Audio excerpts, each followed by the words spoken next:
voilà. Il faut commencer par les clés. Ah, une bonne place. C'est vrai. Le bon acide aussi. C'est vrai qu'il y a des cubes qui sont bien. C'est vrai. Non, je sais pas. Les cubes, tu vois, c'est le cube. Il y a cuivre russe. Tu as un peu travaillé, Didier, avec Olivier. Avec Avec Claude Didier, la directrice du groupe EAC. C'est un cube de couverture de chez vous. Ah ouais, donc. Une valeur dessus quand même. Même après, il y a le savoir-faire. C'est vrai qu'il était bizarre, il ne vendait pas bien, il ne vendait pas homogène. Bon, on va y arriver. Bon, je comprends. Non, c'est pas grave. Ouais. En gros, c'est le sol. Oui, le sol a une grosse incidence. Le sol, la taille du domaine, la façon dont on travaille, les pieds qu'on a mis, même si on a des variétés qui nous sont imposées par les appellations, en fonction de la provenance de ces variétés. Ouais. Voilà. Maintenant, on parlait du phylloxéra. Ouais. La phylloxéra, c'est la maladie, enfin l'insecte, c'est filoxéra. Ouais. Sauf que on a réussi à contrer son action par le greffage. Mais le greffage a eu une incidence sur le vin en règle générale, c'est-à-dire qu'il a surtout. Parce qu'il y a des coins où il n'y a pas de phylloxéra, qui ne sont pas phylloxériques et qui ont été systématiquement replantés avec des pieds greffés. Parce que surtout les gars se sont aperçus que ça produisait 4 fois plus. Oui, c'est ça. Au départ, non, ils auraient dû les garder. Au départ, ouais, bah, c'est là où il y a du franc de pied, c'est toujours intéressant quand on peut retrouver. Qu'est-ce qu'on fait maintenant? On a pas de vigneron qui essaie de retrouver Ouais. avant le phylloxéra. Bah, c'est-à-dire que le problème du franc de pied, c'est que s'il y a du phylloxéra dans le sol, vous avez une espérance de vie de 10 ans sur la vigne. Et puis après, Phylloxéra, c'est quoi? c'est un insecte. C'est un insecte en fait qui va piquer les racines pour pondre. Et en même temps, ils vont injecter je ne sais pas quelle substance. Et en fait, ça ne cicatrise jamais, la racine pourrit. Donc disons, quand il n'y a plus de racines, il est péri, il peut disparaître. Donc, et alors qu'avec le système de greffage, la partie qu'on va mettre dans le sol, ce sont ce qu'on appelle des bois américains. Des variétés de vignes, il y en a, je ne sais plus combien, mais plusieurs milliers. Oui, t'en parlais dans le Tessie, là. Ouais. On appelle ça celui qui s'occupait que des vignes, ça. Un orthographe. L'empélographe Ouais. Pierre Gallet. Génial. Oui, c'est super. J'ai regardé des vidéos, c'est assez. Ouais. Et il n'y a que quelques variétés qui sont vraiment intéressantes pour faire du vin. Ces variétés qui sont principalement en Europe, donc on a quand même cette chance-là. Par contre, elles ont la faiblesse de ne pas tenir contre le phylloxéra. Mais les bois américains qui ne font pas des raisins intéressants, voire pas de raisins du tout pratiquement, résistent au phylloxéra. Donc le système du greffage, c'est de mettre en terre un morceau de vigne qui va résister, qui va alimenter la partie du dessus, qui elle sera en contact direct avec le phylloxéra, et du coup qui va produire des fruits. Mais c'est un mélange du coup. Oui, c'est une espèce de. On a fait un espèce de mélange. Alors il y a des combinaisons qui marchent mieux que d'autres. Ok. Avec le temps, on s'est aperçu que certaines combinaisons marchaient très bien et d'autres marchaient absolument pas. Donc c'est devenu un peu les standards dans les appellations. Et ça date de quand cette Non, le phylloxéra c'était. Je sais jamais. 19e. Fin 19e. Non, 18e. 18e. Ouais, 18e. Mais les bois américains déjà, à l'époque. Oui. Ah oui. Ça s'est fait la modeste. guerre, Non, c'était avant la guerre, ça c'est sûr. Mais c'était, en fait, le pays était, toutes les régions où il y avait du vin ont été ruinées. Le vin n'avait pas autant de. Il y avait souvent de la polyculture. Mon grand-père. on faisait ça avec des fruits. Voilà, mon grand-père, ils avaient quelques vaches, chèvres, des poules, machin, et un peu de vin. Et la vigne, en fait, était toujours plantée dans des endroits où on ne pouvait rien faire d'autre. La vigne s'est plantée dans des endroits, des terrains pauvres, il n'y avait pas suffisamment d'air pour nourrir des bêtes. Pour pas mettre de céréales, pas faire d'autres cultures, donc les gars, pour entretenir, ils mettaient de la vigne. Puis là, ça poussait. Et puis, ils avaient un peu de vin pour eux, qui est un peu pour le commerce, mais c'était surtout une consommation à la base personnelle. Et donc voilà, c'est un peu les. En fait, c'est une vieille histoire, le vin, ça date. La première boisson fermentée dont on trouve la trace, c'est la bière. Mais le vin est. C'est plus vieux, on en trouve partout. Le vin, on en trouve l'origine, ça serait en Géorgie. L'origine de la culture, avec des cépages qu'ils ont toujours. Enfin bon, pour revenir au domaine, moi j'ai 4 hectares et demi de vignes, ce qui fait quand même un tout petit domaine par rapport à la moyenne sur le coin du Mâconnais. On doit plus tourner autour de 8-12 hectares pour un truc classique. On a eu, du temps où mes parents étaient en activité, jusqu'à presque 9 hectares.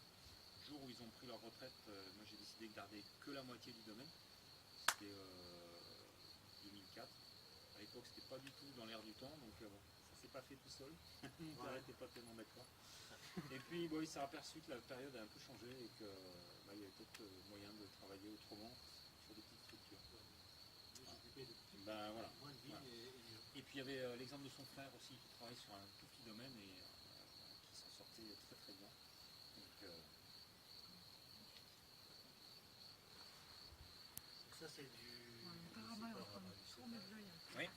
Alors, ben, en Bourgogne, parce que Mâconnais c'est la partie sud de la Bourgogne. Vous venez d'où en fait, tous ces gens? Bourgogne. Ah bah ça va. Moi, je suis née à Nevers, mais j'ai jamais habité. Ah oui, c'est vrai, Bourgogne. Donc bon, ben, vous êtes à peu près au courant parce que moi ça fait plus de 25 ans que je fais des salons, je passe une vingtaine de week-ends par an à faire des salons, à présenter un peu ce que je fais et je me suis aperçu que les gens ne savaient pas que le Mâconnais c'était en Bourgogne. Quand on leur dit Bourgogne, dans leur tête ça fait Dijon-Beaune. Voilà. Après vous leur dites Bourgogne blanc, bon, ils vont réfléchir 2 secondes et dire ah Chablis. Hein. De temps en temps il y en a un qui sort Pouille Fuissé, mais c'est parce qu'il l'a lu la veille dans un bouquin. Il n'est pas au courant que ça en Bourgogne. Voilà. Donc non, on est à la porte sud de la Bourgogne. À ce sujet d'ailleurs en Bourgogne, les rouges, vous savez la proportion rouge et blanc? Non, un tiers de tiers. Non, Un tiers de quoi? Non, Plus de blanc que de rouge, ouais. Moi, je dirais un tiers Plus de de tiers. rouge que de blanc. Ouais. Ouais, parce qu'on pense au bœuf bourguignon. Ouais, les rouges ça représente 30% de la production de la Bourgogne. Ah Pourtant on connaît la Bourgogne pour ça. C'est un truc assez bizarre. Mais... Donc le cépage blanc, ben, c'est du chardonnay. On peut trouver un autre cépage blanc en Bourgogne qui est l'aligoté. L'aligoté sera toujours marqué Bourgogne aligoté sur la bouteille. Si c'est pas marqué Bourgogne aligoté, c'est automatiquement du chardonnay, sauf pour une exception qui est Bouzeron. Les villages de Bouzeron Faut sont prendre en des aligoté, mais c'est quand même la Rolle, c'est des aligotés. Ah, Les un petit Bouzeron, quiz. c'est Avignon, Ouais. il n'y a pas besoin de marquer Bourgogne aligoté. J'ai l'impression d'écouter une belle histoire. Oui, alors, Donc là, ben, non. on est sur des chardonnays. Je vais vous faire déguster, c'est un assemblage de 3 vignes qui ont entre 57 et 76 ans. Donc on est sur des vignes qui sont déjà bien installées. Mon père a toujours travaillé ses sols. Il n'était pas en AB, mais il a toujours travaillé ses sols. Quand les désherbants sont apparus fin des années 70, il n'a pas mordu dans ce truc. Il est incapable de me dire pourquoi. Je sais qu'avec leur recul, il a bien fait. Voilà. Bah oui, c'était les. Bah oui, on savait pas. C'est un peu le coup de chance. Ouais, comme ça. c'était le contre-courant. C'était le coup de chance de ne pas avoir pris ça. Ouais. Et c'est vrai que moi, quand je suis revenu sur le domaine au milieu des années 80, on avait des gros problèmes d'érosion. La terre descendait, enfin, c'est ce que c'est de l'érosion. Et puis, bah, vous savez, le bon sens paysan, dit oh, bah, cette année, les oranges sont costauds. Et, bah, nous, on n'avait pas plus de terre que d'habitude, donc ça ne venait pas de là. Il y avait certainement autre chose. Moi, à l'époque, j'avais une copine qui bossait, c'était encore Satolas, service météo à Satolas. Donc un jour, je l'ai appelé et puis je lui ai dit écoute, Mimi, est-ce que tu peux me filer les précipitations sur les 4-5 dernières années, quoi, histoire de voir. Je vous rappelle qu'à l'époque, il n'y avait pas de portable, il n'y avait pas Internet. Hein, donc elle a voulu me cramer un rouleau de fax parce qu'elle m'a envoyé 10 ans de précipitation. Et on s'est bien rendu compte que bah non, c'était pas plus violent. Maintenant, ça a peut-être un peu changé. Mais à l'époque, les précipitations n'étaient pas plus violentes, et il ne tombait pas plus d'eau et les répartitions étaient à peu près identiques. Donc le problème était ailleurs. Donc on a commencé de se poser la question de savoir qu'est-ce qui avait changé dans notre façon de faire chez nous. Donc justement, on n'a pas trouvé grand-chose. Qu'est-ce que les collègues ou les copains avaient changé dans leur façon de faire? Petit à petit, on s'est aperçu que tout était désherbé. Alors que le désherbage a commencé de façon très très progressive. Ça a été amené comme un produit complémentaire au travail des sols. Une vigne, c'est plantée sur des parcelles qui ne sont pas forcément rectangulaires ou carrées. Et il y a un moment, vous faites le plus de grands rangs possible, et puis à un moment, vous avez ce qu'on appelle des écoins, des rangs de plus en plus petits. Et c'est vrai que quand vous labourez dans ces rangs-là, vous êtes toujours en train de faire des manœuvres, vous perdez un temps pas possible, de l'énergie. Donc les gars sont arrivés en vantant les qualités de ces produits qui tuaient l'herbe, en disant, ils auraient plus la peine, vous avez gagné du temps un peu, parce que c'est vraiment pénible. Et les gars ont commencé à passer ça avec leur bidon, ils se sont aperçus que ça marchait bien. Donc j'étais content. Ils ça rodait un peu moins sur les tracteurs. Et puis 2-3 ans après, les mêmes vendeurs sont arrivés, mais on a amélioré les formules, maintenant vous pouvez tout faire. Il suffit de mettre des rampes sur les tracteurs, puis vous allez pouvoir tout faire. Alors les gars, voilà, on va gagner du temps, donc on va pouvoir en faire plus, on va gagner plus de sous, on y va. Voilà. Bon, après, il y a eu des dommages collatéraux, mais à l'époque, on ne pouvait pas comprendre, ne pas connaître. Qu'il a fallu gérer, et du coup, ils ont passé beaucoup plus de temps à gérer les problèmes dus à l'érosion, tout en refusant de reconnaître que l'érosion était due au passement des sols. Chez nous, c'est des argilo-calcaires. L'argile a une particularité, quand elle n'est pas travaillée et qu'elle est placée, de devenir étanche. Là, c'est des micro-feuillets ou des tuiles, si vous voulez, qui se mettent tout dans le même sens, et l'eau ne peut plus rentrer. À l'époque, il y avait autre chose aussi qui perturbait un peu, c'est qu'on nous expliquait il y avait une seule revue professionnelle, il y a 17 jours. Et puis la Chambre d'agriculture nous expliquait que le non-travail des sols permettait de les rendre plus résistants à l'érosion et au passage des engins. Ce qui, peut être à peu près compréhensible, parce qu'évidemment on rend le sol plus dur. Et c'est vrai que sur une paillasse de laboratoire ou sur un sol plat, ça doit bien marcher. Le seul truc, c'est que chez nous, c'est en pente. Voilà, c'est pas les Alpes, mais c'est quand même assez incliné. Et ce qui se passe, c'est que quand il pleut, vous avez un rang digne, ça peut faire 30 mètres et ça peut faire 160 mètres aussi. Donc quand il pleut, l'eau du premier mètre coule, qui vient rejoindre l'eau du deuxième mètre, qui vient rejoindre l'eau du troisième mètre, et en bas du rang digne, vous avez une chasse d'eau qui arrive et ça en est. Donc une fois qu'on a eu bien compris que le problème venait de là, on a vraiment décidé de continuer de travailler nos sols. Donc voilà, mon père a toujours travaillé ses sols. On s'est rendu compte avec le temps qu'il y avait d'autres avantages, que le travail des sols, ça ne servait pas qu'à éliminer l'herbe, ça sert à faire descendre l'eau dans le sol, justement. Et ensuite, ce qui va faire descendre les racines, c'est l'eau. Les nutriments, mais c'est pas ce qui va motiver la descente des racines, c'est surtout l'eau qui va l'attirer. Et vraiment, elle va se nourrir au passage. Chez nous, dans le meilleur des cas, il y a 1 mètre, 1 mètre 20 de terre. Dans le pire, il y a 20 cm, voire un peu moins. Et après, c'est de la roche. Par contre, c'est une roche calcaire. Donc cette roche est quand même assez poreuse. L'eau va finir par traverser quand même, par descendre. Et puis elle va être stockée un peu plus bas dans de l'argile, dans des poches, ainsi de suite. Mais là, on est déjà à 2, 3, 4 mètres des fois. La vigne qui va sortir de l'eau, elle va aller la chercher. Et elle va toujours trouver une faille dans la roche, même si c'est l'épaisseur d'un cheveu, elle va passer. Et après, elle va faire sa place. On voit bien sur des rochers, quand on arrache de la vigne et qu'il y a des pierres qui viennent avec, on arrive à voir des racines qui sont passées à travers des cailloux et qui petit à petit ont agrandi le trou. Quoi. Le phénomène d'acidité, je ne sais pas ce que c'est, mais elle le fait. L'eau a bien, c'est comme le canon de femme en Rénault, elle met un certain temps pour descendre, je ne peux pas vous dire combien, mais un certain temps. Et elle s'est chargée de plein de choses en descendant. Et la vigne va remonter cette eau qui est chargée de ce côté. Parce que quand on parle de terroir, c'est ça. Et c'est ce que la vigne a pu récupérer par l'eau et les nutriments, ça vient de là. Les sols qui ne sont pas travaillés, je parle pour la vigne, quand il pleut, vous avez 10-15 cm d'humidifié, parce qu'évidemment l'eau elle coule, donc elle ne descend pas, elle ne peut pas rentrer.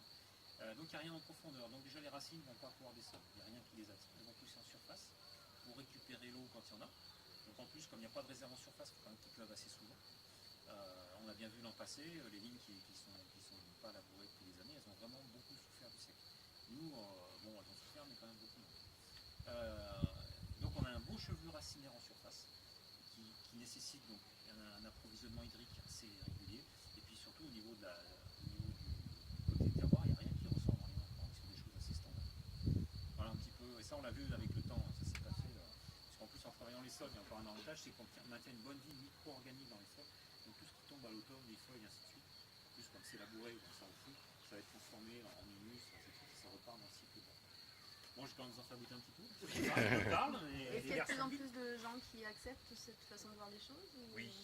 Oui, il y a une évolution quand même dans le métier. Il y a toujours des gens qui font comme leur père et leur grand, plutôt leur père que leur grand-père d'ailleurs faisait, qui veulent pas des membres qui ne font rien. Il y a quelque chose qui est très intéressant maintenant aussi, c'est que dans tout ce qui est enseignement agricole, que ce soit viticole, élevage et céréales et compagnie, tous les élèves dans leur cursus ont l'enseignement des deux techniques traditionnelles, conventionnelles et techniques biologiques. Ils ont une initiation à la sculpture biologique. Nous, on n'avait rien. On n'avait rien et il ne fallait surtout pas en parler parce que c'était plus carré. Mais les sols, vous pouvez les gérer comme vous voulez ou vous êtes tenu d'utiliser, je sais pas, selon la mode Ah, de l'année, quel type de produit ou oui, là, vous êtes libre. oui, là on est encore libre de nos façons de faire, sauf sur les, par exemple les gars qui sont Alors, le nez déjà. les gars qui sont en carte opérative, non c'est les yeux on peut dire. Les yeux. Ah oui. La Les couleur. gars qui sont en carte opérative, C'est un- pas forcément la liberté d'action